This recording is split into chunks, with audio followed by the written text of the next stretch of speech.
दोस्तों, स्वागत है आपका मेरे YouTube channel Himanshu Shrotriya the reasoning group में। तो आज आपको टाइम टेबल के ऊपर एक वीडियो प्रोवाइड कराने वाला हूँ। काफ़ी बच्चे कह रहे थे टाइम टेबल देखो है क्या। टाइम टेबल में ना आपको मैं एक चीज़ बता देता हूँ। एसएससी, यूपी पुलिस, रेलवे, इन सभी के लिए 4 मेन सब्जेक्ट है जो हमें पढ़ने होते हैं बच्चों। टाइम टेबल तो वैसे कुछ होता नहीं है, हर इंसान का अलग शेड्यूल है, अलग आपका बैकग्राउंड है कि किसके घर में कितना काम है, कोई बच्चा जॉब कर रहा है, कोई बच्चा जॉब नहीं कर रहा है। तो मैं एक बेसिक सा बनाने की कोशिश करता हूँ। देखो, आगे इस वीडियो को तभी देखना जब आप कम से कम 4 से 5 घंटे घर पे पढ़ पाओ। अगर नहीं पढ़ सकते तो बेटा देखो मत, यहीं छोड़ के चले जाओ, क्योंकि कम से कम इतना तो आपको घर पे पढ़ना पड़ेगा अगर जॉब लेनी है तो, पढ़ना है तो। ठीक है, तो मैं कुछ रूल्स बताने वाला हूँ कि टाइम टेबल के भी कुछ रूल्स होते हैं। सबसे पहले तो काम ये करो कि आप एक शेड्यूल बना लो। ठीक है, मतलब एक ये बना लो कि मुझे कब से क्या करना है। ऐसे नहीं कभी मन उठाओ पढ़ना शुरू कर दिया। एक शेड्यूल तो जरूर होना चाहिए। टाइम क्या होगा, कौन सा सब्जेक्ट कब पढ़ना है, ये मैं बताऊंगा आपको, लेकिन पहले शेड्यूल बनाओ।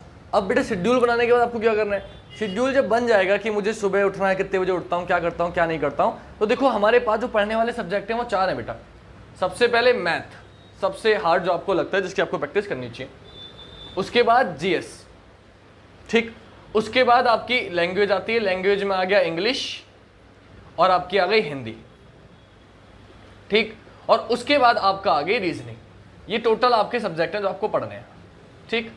अब जीएस में आपको पता है साइंस और प्लस आपका एसएसटी, टोटल एसएसटी जो आप 10-12 तक पढ़ते आए हो, कुछ नया नहीं है। रीजनिंग आपके लिए नया है, बाकी मैथ आप पढ़ते हुए आए हो, साइंस और एसएसटी आप पढ़ते हुए आए हो जीएस में, इंग्लिश हिंदी में से एक लैंग्वेज आप पढ़ते हुए आए हो, और रीजनिंग आपके लिए नया है जो मैं आपको पढ़ा ही रहा हूँ, यूट्यूब पे सारी वीडियो प्रोवाइड करा रहा हूँ। इन्हें कैसे बांटना है टाइम स्लॉट में वो मैं आपको बताता हूँ। तो मैं आपको ये आगे बताने से पहले सिर्फ एक बात और बताना चाहूंगा कि साइकोलॉजी का एक रूल है कि आप किसी भी चीज को अगर 3 बार रिवाइज कर लेते हो तो वो आपके दिमाग में बस जाती है। तो हमें जो भी टाइम टेबल बनाना है वो किस हिसाब से बनाना है मैं आपको वो बताता हूँ। सबसे पहले अगर देखो जो भी बच्चे जॉब कर रहे हैं, जो बच्चे जॉब नहीं कर रहे हैं, आप लोग, मेरा मानना यह है कि 4 से सुबह मॉर्निंग में 4 AM से और 7 AM का जो समय होता है उस समय सब फ्री होते हैं, एकांत होता है, शांति होती है। जॉब वाले, बिना जॉब वाले सब पढ़ सकते हैं। लेकिन मैं कोई भी टाइम टेबल थोपना नहीं चाहता आपके ऊपर। आपको जो सही लगे, आपको 8 बजे से बाद का सही लगे आप वो करो, आपको सुबह 4 बजे आप करना उठ सकते हो तो वो करो, रात में लेट पढ़ना चाहते हो, जहां आपको ज्यादा समझ में आता हो, जहां ज्यादा कंफर्टेबल हो। क्योंकि मैं कोई ऐसा आपको नहीं बताना चाहता, आप कुछ भी चीज ऐसी मत करना कि आप पहले बना तो लो लेकिन उसको 2 दिन फॉलो करो, तीसरे दिन भूल जाओ। हमें जो बनाना है उस पर स्ट्रिक्टली फॉलो करना ही करना है, ऐसा बनाना है हमें। तो इसलिए कोई टाइम टेबल जरूरी नहीं है कि आपको यही करना है। तो अब बात करते हैं बच्चे घंटों की, कि अगर देखो मेरा मानना यह है सुबह 8 बजे से पहले का समय, जैसे कि मैं 4 से 7 बताया, वो जीएस के लिए बेस्ट टाइम है। कि अगर आप सुबह 4 से 8, 7 भी छोड़ो, 4 से 8 के बीच 4 घंटे आप किसी भी समय उठ के अगर इसको जीएस, जीएसटी को, एसएसटी को 1 घंटा आप सपोज करो, मैं सबसे कम से कम बता रहा हूँ, मैं ज़्यादा समय बता ही नहीं रहा। जो बच्चे जॉब करते हैं मैं उनके हिसाब से लेके चल रहा हूँ, क्योंकि वो ये जो मैं बताने जा रहा हूँ ये वो भी फॉलो कर सकते हैं। जॉब कर रहे हैं तो जॉब नहीं कर रहे हैं, उनको तो कम से कम 8 घंटे पढ़ना चाहिए घर पे। जो खाली हैं घर पे कुछ कर ही नहीं रहे हैं तो उनको पढ़ो यार, 8 घंटे कम से कम बनता है। लेकिन जो बच्चे जॉब कर रहे हैं, जो बच्चे कम पढ़ना चाहते हैं, ज़्यादा नहीं कर सकते मैं, तो उनके लिए बता रहा हूँ कि जीएस, साइंस, एसएसटी के लिए कम से कम 1 घंटा आपको मॉर्निंग में 4 से 8 के बीच में निकाल सकते हो यार। 1 घंटा तो दे ही सकते हो कम से कम, है ना। और इसके बाद इंग्लिश, और सुबह में इंग्लिश या हिंदी की वोकैबुलरी जो होते हैं, इसको 1 घंटा या 1 घंटा ना दे पाओ तो 0.5 आधा घंटा तो कम से कम इंग्लिश हिंदी की वोकैबुलरी को दे दो। बेटा इंग्लिश, जीएस हो गया, इंग्लिश हो गया। अब इसके बाद हम बात करते हैं मैथ की। तो मैथ के लिए देखो बेटा कम से कम आपको 2 घंटे देने, कम से कम 2 घंटे देने। और 2 घंटे आप किस समय दे सकते हो, देखो मैथ पढ़ने का सबसे अच्छा तरीका जो मुझे लगता है वो नाइट में। नाइट में नींद आपको आ रही होगी, उस समय आप क्वेश्चन करोगे, नींद आपकी खुद भाग जाएगी जब क्वेश्चन नहीं होगा, है ना। नाइट में आप मान लो कि 8 से 12 या 7 से 12, 5 घंटे हो गए। इन 5 घंटों में से कोई से भी 2 घंटे जो आपको सोचे, बोलो कि खाना वाने का टाइम जिससे मैं डिस्टर्ब ना हो, कि पता चले कि खाने पढ़ने बैठे फिर आवाज आ गई कि बेटा खाना खा लो, फिर आवाज आ गई कि दूध ले आओ, मतलब कुछ भी ऐसा ना हो कि टाइम डिस्टर्ब ना हो। तो इसलिए कोई से 2 घंटे जिस समय आपको कोई डिस्टर्ब ना करे, वो आप कोई से 2 घंटे चुन लो। इसके बाद बात करते हैं रीजनिंग की, कि रीजनिंग में क्या करना है आपको। तो बेटा रीजनिंग तो मेरा फेवरेट सब्जेक्ट है, मैं रीजनिंग के टीचर हूँ, रीजनिंग ही पढ़ा रहा हूँ आपको। रीजनिंग के लिए आपको क्या करना है, देखो मेरा मानना यह है कि रीजनिंग सबसे इंटरेस्टिंग सब्जेक्ट है। ये डेली लाइफ में हमारे यूज होता है और आपके लिए नया है, आपको कुछ सीखने को मिलेगा, है ना। तो वैसे तो मैं वीडियो प्रोवाइड कर रहा हूँ वो देखो।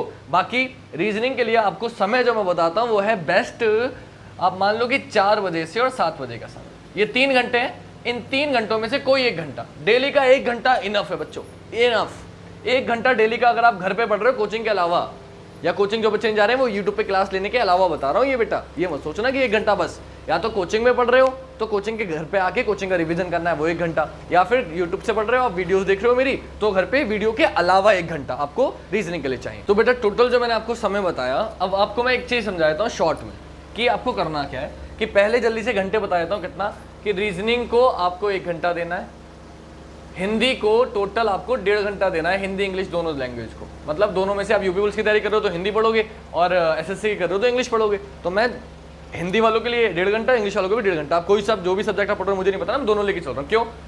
आधा घंटा मैंने बताया मॉर्निंग में आपको इंग्लिश हिंदी की वोकैबुलरी पढ़नी है और 1 घंटा शाम में पढ़ना है।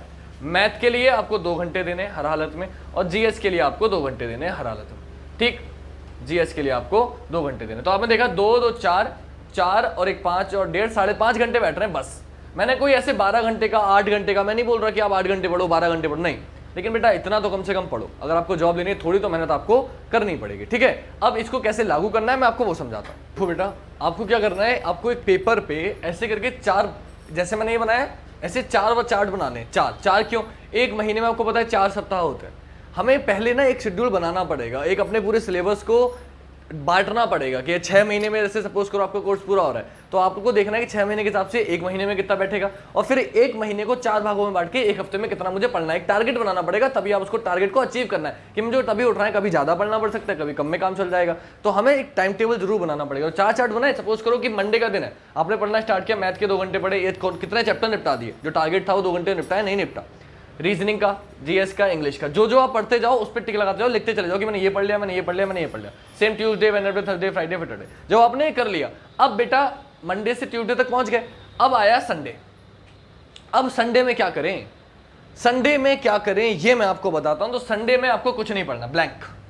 संडे में आपको करना है सिर्फ रिवीजन। रिवीजन मतलब इस पूरे हफ्ते में जितना पढ़ा है उसका रिवीजन करना है, क्लियर? जितना ही मैंने पढ़ा, क्योंकि मैथ, रीजनिंग, जीएस और इंग्लिश हिंदी जो भी आपने लिखा होगा, नोट्स बनाए होंगे, उसको पढ़ने में आपको 3 घंटे ज़्यादा से ज़्यादा लगेंगे। तो पूरे दिन में सिर्फ 3 घंटे। अब देखो टाइम टेबल हमें ऐसा बनाना है कि हमें खेलने का टाइम भी मिले, दोस्तों के साथ घूमने का टाइम भी मिले, फैमिली का टाइम भी मिले, क्योंकि हमें पागल नहीं बनना है, कीड़ा नहीं बनना है पढ़ाई का। सिलेक्शन लेना आसान है, एक स्ट्रेटजी बना लोगे, उसके लिए आप उसके अकॉर्डिंग आप सब कुछ कर सकते हो, जॉब ले सकते हो। जरूरी नहीं है कि कीड़ा बनना है पढ़ाई का, पढ़ते रहो हमेशा, नहीं, वरना पागल हो जाओगे कुछ दिन बाद, है ना। इतना भी नहीं पढ़ना है, आराम से इंसान बने रहना, इंसान बन के पढ़ना है कि टाइम मिले, क्योंकि वरना फॉलो नहीं कर पाओगे, कुछ दिन पढ़ोगे फिर बेकार हो जाएगा। तो इसलिए हमें उस टाइम के अकॉर्डिंग करना है। अब मैं ये क्यों कह रहा हूँ कि संडे में रिवीजन करना है, पढ़ना क्यों नहीं संडे में, वो समझाता हूँ आपको। संडे में मैं इसलिए मना कर रहा हूँ कि साइकोलॉजी का रूल, जैसा कि मैंने आपको बताया कि 3 बार अगर आप किसी चीज को रिवीजन कर लेते हो तो वो आपका हमेशा याद हो जाता है, वो आपको हमेशा आ जाता है, दिमाग में आपके फिट हो जाता है। ये साइकोलॉजी का नियम है, मनोविज्ञान का नियम है, रिसर्च की गई है, ऐसे ही नहीं है। तो आपको क्या करना है बच्चा, आपको करना है सबसे पहले, जैसे मंडे में आपने 4 चीजें पढ़ ली। अब जो मैंने आपको बताए थे वो 5.5 घंटे बैठ रहे थे, 4.5 5.5 घंटे बैठ रहे थे। आपको उसके अलावा मैंने बोलता ना 6 से 7 घंटे, 1 से 1.5 घंटा और देना है अलग से। टाइम आप चुनो, मैं कह रहा हूं सोने से पहले चुनो, चाहे या सुबह उठ के 4 बजे सुनो, है ना। अगले दिन सुबह उठ के पहले नया नहीं पढ़ना कुछ, क्या करना है आपको, जितना आपने पढ़ा उसका रिवीजन करना है। डेली का जो आप पढ़ रहे हो उसका रिवीजन करना है। एक रिवीजन हो गया, एक बार हो गया, दूसरी बार संडे में आप करोगे, और तीसरी बार आपको करना है पूरे मंथ में जो पढ़ा है, मंथ के आखिरी दिन आप कुछ नहीं पढ़ोगे, मंथ में जितना पढ़ा है वो सारा रिवीजन करोगे। जब आप 3 बार की चीज को पढ़ लोगे वो आपके दिमाग में फिट हो जाएगी और आप फिर नया करोगे, क्योंकि नया पढ़ते हैं पुराना भूल जाते हैं, नया पढ़ते हैं पुराना भूल जाते हैं, उसको हमें कंट्रोल करना है। तो बच्चों अभी रहा आपका टाइम, सुबह 4 से 8, 3 घंटे मैंने बोले, 2 घंटे प्लस 1 घंटा मतलब 2 घंटे जीएस, 1 घंटे में हिंदी इंग्लिश आपको निपटानी है।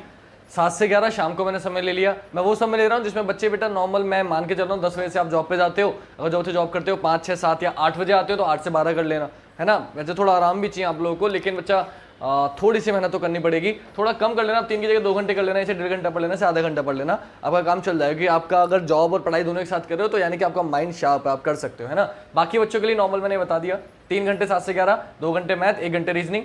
ये आपको 4 टाइम रिपीट करना है एक मंथ में, 6 दिन पढ़ना है, आखिरी दिन आपको रिवीजन करना है जितना आपने एक हफ्ते में पढ़ा है, और लास्ट वाले मंथ में, मंथ का जो लास्ट दिन होगा उसमें जितना पूरे मंथ में पढ़ा है वो आपको रिपीट करना है। ये प्रोसीजर आप करिए, मैं मानता हूं कि आप 6 महीने के अंदर अंदर जॉब लेने के काबिल बन जाएंगे। बेटा कुछ बच्चे सोचेंगे सर कुछ समझ में नहीं आया, क्या करना है, ये तो समझ में आया कि आप क्या बता रहे हो अच्छे से, लेकिन हम अब भी टाइम टेबल खुद नहीं बना पाएंगे। बच्चों देखो मैं किसी का टाइम टेबल नहीं बना सकता, क्यों नहीं बना सकता? क्योंकि आपके घर में पापा मम्मी कब आते हैं, आपको कब कौन सा काम करना है, कब खाना बनाना है लड़कियों को, कब घर में काम अगर कर रहे हो तो कैसे करना है, कौन सा बच्चा जॉब पे जा रहा है, कौन सा बच्चा जॉब पे नहीं जा रहा है, कौन बच्चा कोचिंग कर रहा है, कौन बच्चा कोचिंग नहीं कर रहा है, मैं नहीं बता सकता। टाइम टेबल आप खुद ही बना सकते हो। मैंने घंटे बता दिए, अब वो घंटे आप शिफ्ट कर सकते हो अपने टाइम के अकॉर्डिंग, और वो आपको करना जरूर पड़ेगा। उसका रीजन क्या है? ऐसा मत करना बेटा कि आपने 12 घंटे का अपना टाइम टेबल बना लिया, 8 घंटे का बच्चा टाइम टेबल बना लेता है, कोई बड़ी बात कोई है, लिखना ही तो है खाली, लेकिन उस टाइम टेबल को फॉलो 2 दिन करोगे फिर भूल जाओगे तो कोई फायदा नहीं।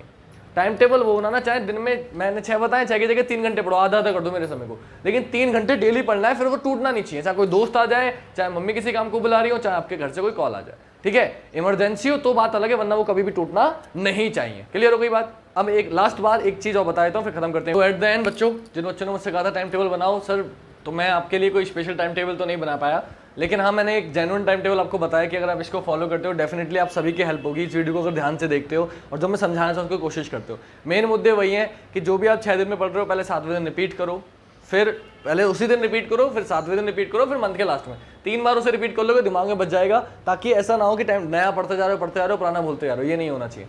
तो आई होप कि आपको वीडियो अच्छी लगी, और अच्छी लगी तो प्लीज़ लाइक कमेंट शेयर करिएगा, और मुझे बता दीजिएगा कि कैसी लगी, और आगे अगर आप चाहते हैं तो क्या सजेशन चाहते हैं, है ना, मुझे कमेंट करिएगा, मैं जरूर आपको वो चीज़ प्रोवाइड कराऊंगा। जय हिंद, जय भारत, वंदे मातरम।